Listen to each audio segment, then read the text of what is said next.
Okay, അടുത്തതായിട്ടുള്ളത് crop ടൂളാണ്. എങ്ങനെയാണ് ഫോട്ടോഷോപ്പിൽ ഒരു ഇമേജ് ക്രോപ്പ് ചെയ്യുന്നതെന്ന് നോക്കാം. അതിനായിട്ട് ക്രോപ്പ് ടൂൾ എന്നൊരു ഓപ്ഷൻസ് ആണുള്ളത്. ക്രോപ്പ് ടൂൾ എടുത്തു കഴിഞ്ഞാൽ നിങ്ങൾക്ക് ഇതുപോലൊരു ബോക്സ് ആയിരിക്കും വരുന്നത്. ഇത് വെച്ച് നിങ്ങൾക്ക് ആ ഒരു ഇമേജ് അഡ്ജസ്റ്റ് ഒക്കെ ചെയ്യാൻ പറ്റുന്നതായിരിക്കും. അതായത് എത്ര ഭാഗമാണോ ക്രോപ്പ് ചെയ്യേണ്ടതെന്നുള്ള ഇതൊക്കെ നിങ്ങൾക്ക് ചെയ്യാൻ പറ്റും. ഇത് വെച്ച് ഞാനിപ്പോൾ അഡ്ജസ്റ്റ് ചെയ്യുന്നു.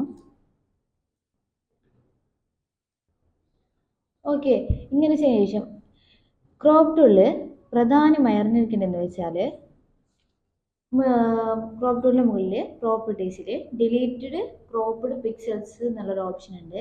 അത് നിങ്ങൾ അൺടിക്ക് ആയിട്ടാണ് ചെയ്തിരിക്കേണ്ടത്. അതായത് അത് ടിക്ക് ചെയ്യാൻ പാടില്ല. എന്ന് പറഞ്ഞാൽ ഇപ്പം നിങ്ങൾ ക്രോപ്പ് ആക്കിയതിന് ശേഷം ഇപ്പോൾ ഈ ഒരു ഭാഗം ഇപ്പോൾ ക്രോപ്പ് ആക്കി അതിനുശേഷം ടിക്ക് കൊടുത്തു.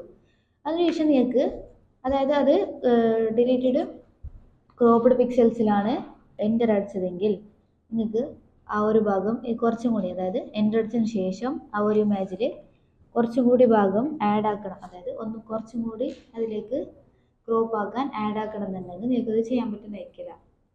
അതായത് ഇപ്പോൾ കാണിച്ചു തരാം, നോക്കിയോ.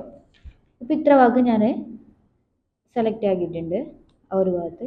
ഇനി അൺടിക്കാണ്, ഡിലീറ്റഡ് ക്രോപ്പ്ഡ് പിക്സൽസ് അൺടിക്കാണുള്ളത്. അതിനുശേഷം ഞാൻ ടിക്ക് അടിക്കുന്നു. എൻ്റർ അടിച്ചതിന് ശേഷം ഇപ്പോൾ ഇത്ര ഭാഗം ആ ഒരു സെലക്ട് ആക്കിയ ഭാഗം മാത്രമായിട്ടാണ് ക്രോപ്പ് ആയിട്ട് വന്നിട്ടുള്ളത്.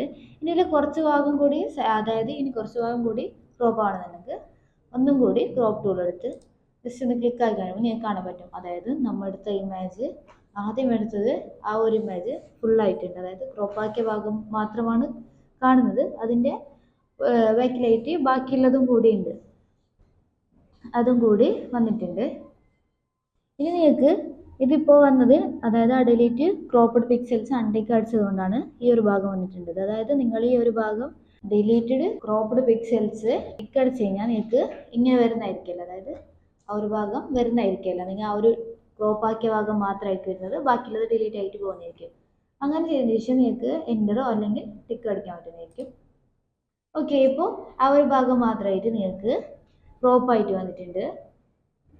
ഇനി അടുത്തായിട്ടുള്ളത് പെർസ്പെക്റ്റീവ് ക്രോപ്പ് ടൂളാണ്. പെർസ്പെക്റ്റീവ് ക്രോപ്പ് ടൂൾ എന്ന് വെച്ചാൽ നിങ്ങൾക്ക് ഒരു ഇമേജ്, അതായത് ഒരു ചെരിഞ്ഞ ഇമേജ്, ചെരിഞ്ഞിട്ടുള്ള സ്ക്വയറിലുള്ള ഒരു ഇമേജ് നിങ്ങൾക്ക് ക്രോപ്പ് ആക്കി എടുക്കണമെന്നുണ്ടെങ്കിൽ പെർസ്പെക്റ്റീവ് ക്രോപ്പ് ടൂൾ ഉപയോഗിക്കാം.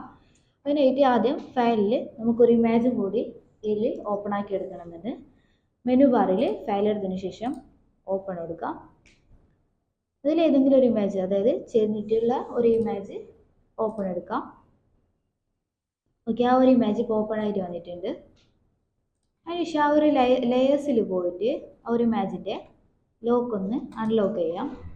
അൺലോക്ക് ചെയ്തിട്ടുണ്ട്. അതിനുശേഷം പെർസ്പെക്റ്റീവ് ക്രോപ്പ് ടൂൾ എടുക്കാം. പെർസ്പെക്റ്റീവ് ക്രോപ്പ് ടൂൾ വെച്ച് നിങ്ങൾക്ക് ഇതുപോലെ വലിച്ച് ഡ്രാഗ് ചെയ്ത് സെലക്ട് ചെയ്യാൻ പറ്റും. അതല്ലാന്നുണ്ടെങ്കിൽ ജസ്റ്റ് ഒന്ന് ഓരോന്നായി ക്ലിക്ക് ചെയ്ത് സെലക്ട് ചെയ്യാൻ പറ്റുന്നതായിരിക്കും.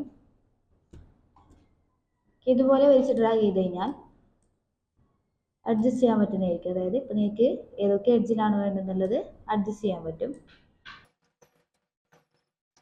ഓക്കെ, ഇപ്പോൾ ഇത്ര ഭാഗം സെലക്ട് ആക്കി വെച്ചിട്ടുണ്ട്.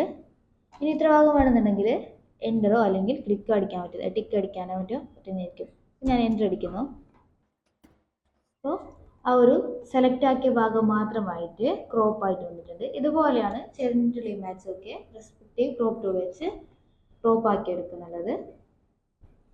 ഓക്കെ, ആദ്യം പറഞ്ഞത് ക്രോപ്പ് ടൂൾ ആണ്. രണ്ടാമത് perspective crop tool. Crop tool എന്ന് വെച്ചാൽ നിങ്ങൾക്ക് ഒരു ഇമേജ് ക്രോപ്പ് ആക്കി എടുക്കുന്നതും, പെർസ്പെക്റ്റീവ് ക്രോപ്പ് ടൂൾ എന്ന് വെച്ചാൽ ചെറിഞ്ഞിട്ടുള്ള ഒരു ഇമേജ് ക്രോപ്പ് ആക്കി എടുക്കുന്നതുമാണ്. അടുത്തായിട്ടുള്ളത് ഫ്രെയിം ടൂളാണ്. ഫ്രെയിം ടൂളിൻ്റെ പ്രോപ്പർട്ടീസിൽ രണ്ട് ഓപ്ഷൻസ് ആണുള്ളത്, റെക്റ്റാങ്കിളും എലിപ്സും ആയിട്ട്. ഫ്രെയിം ടൂൾ എന്ന് വെച്ചാൽ നിങ്ങൾക്ക് ഒരു ഇമേജ് എടുത്തതിന് ശേഷം അതിലേക്ക് തന്നെ ഷേപ്പിലായി ഏതെങ്കിലും ഒരു ഷേപ്പിലായിട്ട് ഒരു ഇമേജും കൂടി ആഡ് ചെയ്യുന്നതാണ് ഫ്രെയിം ടൂൾ പറയുന്നത്. അതിനായിട്ട് ആദ്യം ഒരു ഇമേജ് എടുത്ത് വെച്ചിട്ടുണ്ട്. ആ ഒരു ഇമേജ് തന്നെ ഒന്നും കൂടി കോപ്പി എടുത്ത് വെക്കാം. അതായത് ഡ്യൂപ്ലിക്കേറ്റ് ലെയറോ അല്ലെങ്കിൽ കോപ്പി ആയിട്ട് എടുക്കുക. അതിനായിട്ട് ഡ്യൂപ്ലിക്കേറ്റ് ആയിട്ട് എടുക്കണമെന്നുണ്ടെങ്കിൽ Ctrl+J അടിച്ചാൽ മതി. അപ്പോൾ ഒരു ഇമേജും കൂടി അവിടെ ഡ്യൂപ്ലിക്കേറ്റ് ആയിട്ട് ഒരു ലെയർ ആയിട്ട് കോപ്പി ആയിട്ട് തന്നെ വന്നിട്ടുണ്ടായിരിക്കും. പക്ഷേ ആ ഒരു ഒറിജിനൽ ലെയർ താഴെയും കോപ്പി ലെയർ നീറ്റാക്കിയിട്ട് വെക്കുക. ശേഷം ഫ്രെയിം ടൂൾ എടുത്തതിന് ശേഷം ആ ഒരു രണ്ട് ഓപ്ഷൻസ് ഉണ്ടല്ലോ, റെക്റ്റാങ്കിളും എലിപ്സും പറഞ്ഞിട്ട്, അതിൽ എലിപ്സ് ക്ലിക്ക് ചെയ്തതിന് ശേഷം ആ ഒരു ഇമേജിലേക്ക് ജസ്റ്റ് ഒന്ന് വരച്ച് ഡ്രാഗ് ചെയ്ത് കൊടുക്കാം. ഇത്ര ഭാഗം ഞാനൊന്ന് സെലക്ട് ആക്കിയിട്ടുണ്ട്. ഇനി ഇത് നിങ്ങൾക്ക് അഡ്ജസ്റ്റ് ചെയ്യാൻ പറ്റുന്നതായിരിക്കും.